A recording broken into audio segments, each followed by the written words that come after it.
Sijo V ജോണിലേക്ക് പോകാം. Fire force ആസ്ഥാനത്താണ് Sijo ഉള്ളത്. സിജോ, അപ്പോൾ ഫയർഫോഴ്സ് അടക്കം വലിയ രീതിയിൽ ആ ഒരു ദുരന്ത മുഖത്ത് നിന്ന് രക്ഷാപ്രവർത്തനങ്ങളൊക്കെ നടത്തുന്ന ഒരു സമയം കൂടിയുണ്ട്. ഫയർഫോഴ്സ് മേധാവിയെ കാണാൻ കഴിഞ്ഞിട്ടുണ്ടോ? ഞാനിപ്പോൾ ഫയർഫോഴ്സ് മേധാവിയുടെ അടുത്താണുള്ളത്. സർക്കാർ പെട്ടെന്നുള്ള നടപടികൾ സ്വീകരിക്കണമെന്ന് ഫയർഫോഴ്സിനോട് ആവശ്യപ്പെട്ടിരുന്നു. അതിൻ്റെ അടിസ്ഥാനത്തിലുള്ള നടപടികളിലേക്ക് കടന്നിട്ടുണ്ട്. ഇപ്പോൾ നമുക്ക് അദ്ദേഹത്തോട് തന്നെ ചോദിച്ചു നോക്കാം. സാർ, ഫയർഫോഴ്സിൻ്റെ ഒരു പ്രവർത്തനം എങ്ങനെയാണ്? എവിടെ നിന്നൊക്കെയാണ് ആളുകളെ ഡിപ്ലോയ് ചെയ്തിരിക്കുന്നത്? ഇവിടെ മണ്ണ് ഇടിഞ്ഞ സ്ഥലത്ത് വയനാട് ജില്ലയിലെ 3 ഫയർ സ്റ്റേഷൻ ഉണ്ട്. അപ്പോൾ ഈ 3 ഫയർ സ്റ്റേഷൻ സുൽത്താൻ ബത്തേരി, കൽപ്പറ്റ, പിന്നെ മാനന്തവാടി, ഇവിടെ നിന്ന് എല്ലാ സ്റ്റേഷനിൽ നിന്നും ടീംസ് പോയിട്ടുണ്ട്. അതിന് പുറമെ കണ്ണൂർ ജില്ലയിൽ നിന്നും 7 സ്റ്റേഷനിൽ നിന്നും ഈ ഫയറിൻ്റെ സ്റ്റാഫും വണ്ടികളുമായിട്ട് ഇവിടെ പുറപ്പെട്ടിട്ടുണ്ട്. അതുപോലെ തന്നെ കോഴിക്കോട് ജില്ലയിൽ നിന്നും 5 സ്റ്റേഷനിൽ നിന്നും ഈ പാർട്ടീസ് പോകുന്നുണ്ട്. അതുപോലെ തന്നെ മലപ്പുറം ജില്ലയിൽ നിന്നും കുറച്ച് സ്റ്റേഷനിൽ നിന്നും അവിടേക്ക് പാർട്ടീസ് പോയിട്ടുണ്ട്. It will take some time. മഴ ഉണ്ട്, പിന്നെ കയറ്റമുണ്ട്. എന്നാലും അവിടെ പോയിട്ടുണ്ട്. 4 JCBs ആണ് അവിടെ ഇപ്പോൾ ഓപ്പറേഷനുള്ളത്. മണ്ണ് ഒരു ഹെവി മണ്ണാണ്, പിന്നെ വെറ്റ് മണ്ണാണ്. അപ്പോൾ അത് JCB കൊണ്ട് മാറ്റാൻ പറ്റുള്ളൂ. ഇപ്പോൾ 4 JCBs ആണ് പ്രവർത്തിക്കുന്നത്. ഞാനിപ്പോൾ കുറച്ച് മുമ്പ് DF വയനാടുമായി സംസാരിച്ചു. അദ്ദേഹത്തോട് ഞാൻ പറഞ്ഞിട്ടുണ്ട്, ആവശ്യമുണ്ടെങ്കിൽ ഇനി കലക്ടറോട് സംസാരിച്ചിട്ട് കൂടുതൽ JCBs വർത്തിട്ട് ഇത്രയും പെട്ടെന്ന് ആൾക്കാരെ എടുക്കാനുള്ള ശ്രമം നടത്തണമെന്ന്. അത് മറ്റു ജില്ലകളിൽ നിന്നുള്ളതൊക്കെ വളരെ വേഗത്തിൽ തന്നെ വിടത്താൻ പറ്റുമെന്നുണ്ടോ? എങ്ങനെയാണ്? We have requested them, but it will take some time because the big vehicles പിന്നെ climb ഉണ്ട്, പിന്നെ അത് ബെൻഡുള്ള റോഡ്സ് ആണ്. So that will take some time, but the 3 teams from Wayanad district are already there. അപ്പോൾ അവർ maximum ശ്രമിക്കുന്നുണ്ട്. ഒരു body കിട്ടിയിട്ടുണ്ട്. ഇപ്പോൾ ബാക്കിയും എത്രയും പെട്ടെന്ന് കിട്ടണമെന്നാണ് നമ്മുടെ ആവശ്യവും ശ്രമമൊക്കെ.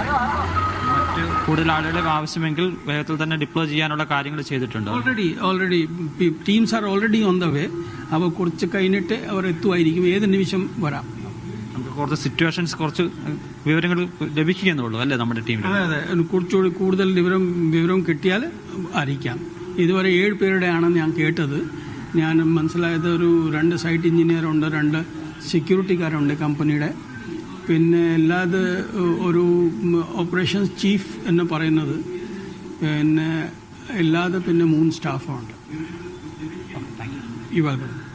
പ്രാഥമികമായിട്ടുള്ള വിവരങ്ങളാണ്. എത്രത്തോളം ആളുകളെ അവിടെ ഡിപ്ലോയ് ചെയ്യണോ അതിനെല്ലാ ക്രമീകരണങ്ങളും ഉണ്ട് എന്നുള്ളതാണ് അദ്ദേഹം വ്യക്തമാക്കുന്നത്. ഇപ്പോൾ ഒരു ജില്ലയിൽ മാത്രമല്ല, വയനാട് നിന്ന് മാത്രമല്ല, മറ്റ് 2 ജില്ലകളിൽ നിന്നുള്ള ഉദ്യോഗസ്ഥരെ അങ്ങോട്ട് എത്തിക്കുകയാണ്. ആവശ്യമെങ്കിൽ കൂടുതൽ ക്രമീകരണങ്ങളിലേക്ക് തന്നെ വൈകാതെ തന്നെ കടക്കും. ഈ സിറ്റുവേഷൻസ് ഒന്ന് വിലയിരുത്തിയതിനു ശേഷമായിരിക്കും അത്തരത്തിലുള്ള കാര്യങ്ങളിലേക്ക് കടക്കുക എന്നുള്ളതാണ് ഫയർഫോഴ്സ് മേധാവി വ്യക്തമാക്കുന്നത്.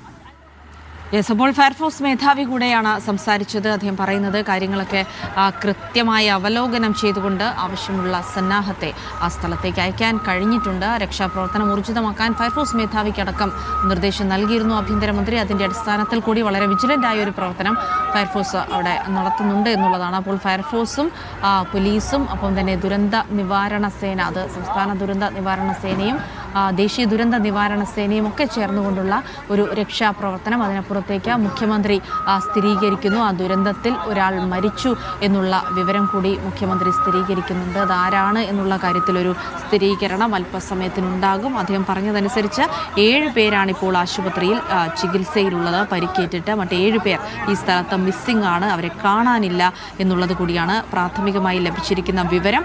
അവർക്കായിട്ടുള്ള ഒരു തെരച്ചിലാണിപ്പോൾ നടന്നുകൊണ്ടിരിക്കുന്നത്. അപ്പോൾ ഈ മണ്ണ് പ്രദേശത്ത് വലിയ മൺകൂന ഉണ്ടായിരുന്നു, അതിടിഞ്ഞാണ് ഈ അപകടം ഉണ്ടായതെന്ന് പറയുമ്പോൾ ഈ നേരത്തെ നിരന്തരമായി യോഗങ്ങളൊക്കെ ചേരുമ്പോൾ ഈ മണ്ണ് മാറ്റാനുള്ള കർശന നിർദ്ദേശം ഈ കമ്പനിക്ക് നൽകിയിരുന്നു എന്നാണ് പറയുന്നത്. എന്നാൽ കരാർ കമ്പനി ഈ നിർദ്ദേശങ്ങൾ പാടെ അവഗണിച്ചതാണ് നിലവിൽ ഈ ഒരു വലിയ അപകടത്തിന് കാരണമായിരിക്കുന്നതെന്നാണ് മനസ്സിലാകുന്നത്.